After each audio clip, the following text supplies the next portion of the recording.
Leo's insights are presented to challenge, inform, and encourage you in your quest to break free from school-based approaches to education.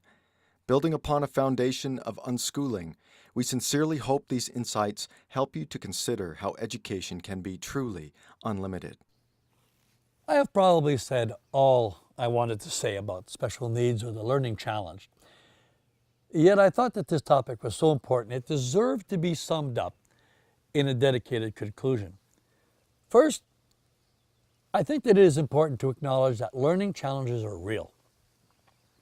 God's creation encompasses a wide range of physical and mental abilities, all of which are important to Him and therefore should be important to us. I do not in any way want to disparage or minimize the fact that there are people, children, who have been born with characteristics making them different from the norm. However, I do want to point out that what is normal is not really a measurable standard, but more a sliding scale based on subjective expectations. What I am saying is that a number of what is perceived as learning challenges are in fact rooted in a faulty ideology that insists on conformity without true regard for the diversity of differences that exist. When we accept these systemic measures, we simply adopt the wrong measuring stick for determining what is an actual issue with what the school system tells us is an issue. Again, not wanting to minimize the importance of truly ministering to the needs of all students, it is critically important that we understand that a number of education-related learning challenges are school-based rather than student-based. A singular system based on a faulty premise of origins and intent on conformity cannot properly address students who learn differently and or at differing times than the school can accommodate. When these types of students arise, they become special needs because the school actually cannot meet their specific needs in a normal way. These students' learning challenges seem to disappear when they are removed from the system, wanting to standardize them into something they cannot fit. Home education can and has solved these types of challenges as they were more of a systemic problem than individual in nature. A case in point would be the often diagnosed attention deficit disorder, or ADD. This disorder is simply a matter of a child having an abundance of energy that cannot be controlled by a single teacher in a room full of students. Bring that student home. Let him or her run off some of that pent-up energy before setting him or her down at the schoolwork, and the problem goes away without having to use drugs. As mentioned more than once in this series, this category of learning challenges is not fixed simply by bringing a child home, but as much by leaving the school behind. Playing school at home is actually more detrimental to these children, as parents are now the ones forcing the children to fit rather than being in a school where there is the ability, the opportunity to escape at the end of the day. Trying to fix children as schools do clearly makes them anomalies rather than the individuals God created. A second group of learning challenged students are indeed learning challenged. That is, they find learning difficult or sometimes impossible. There is no easy formula to address these needs, as they are all rather individual, even though some may be loosely grouped, such as dyslexics. Again, the best solution is to bring the child home where ongoing observations and experimentation allows the parents to find what works best.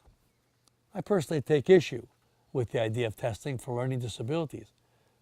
First, and most importantly, children are immediately challenged with the notion that something's wrong with them. Second, in order to properly diagnose, there has to be a standard. What is that standard? Well, the standard is often what is expected of students in a classroom. That's what. Usually, the only real advantage to testing is that parents now have a name or maybe an excuse for the problem they perceive the child to have. The most challenging group of children to teach are those who are truly disabled in some way.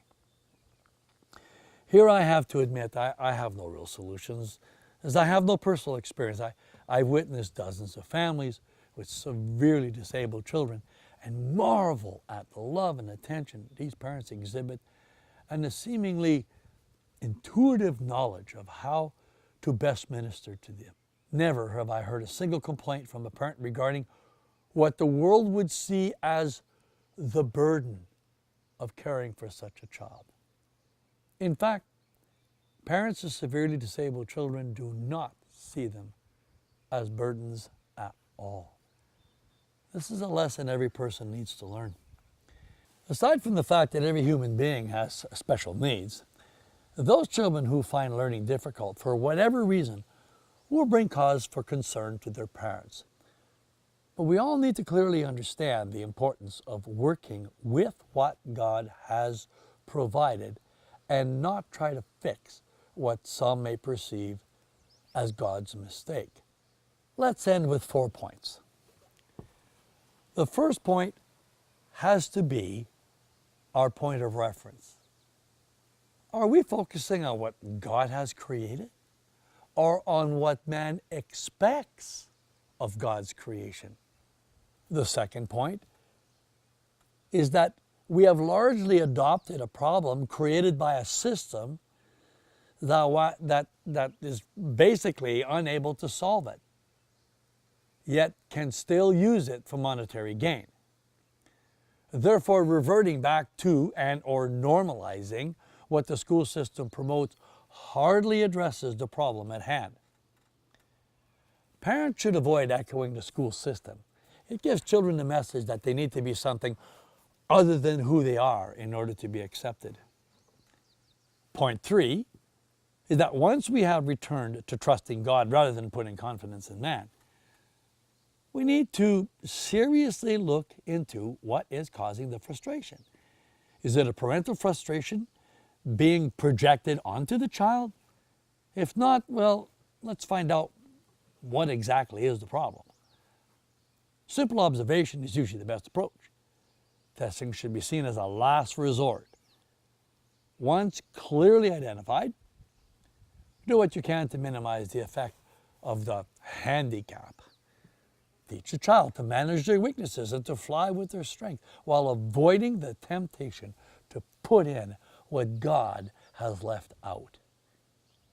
The fourth point is, most of the discouragement respecting learning challenges come from those who would have us be something other than who we are.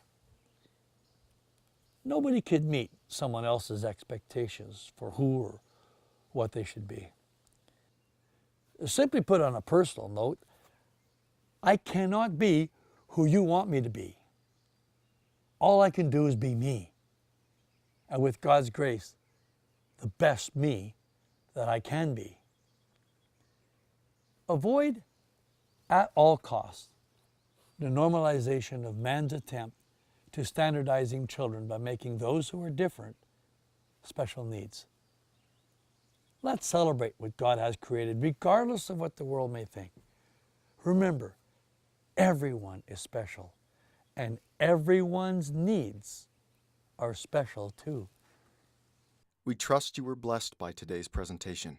For more helpful information to guide you in your home education journey, please visit educationunlimited.ca and leogaumont.com. Be sure to like us and share us on Facebook.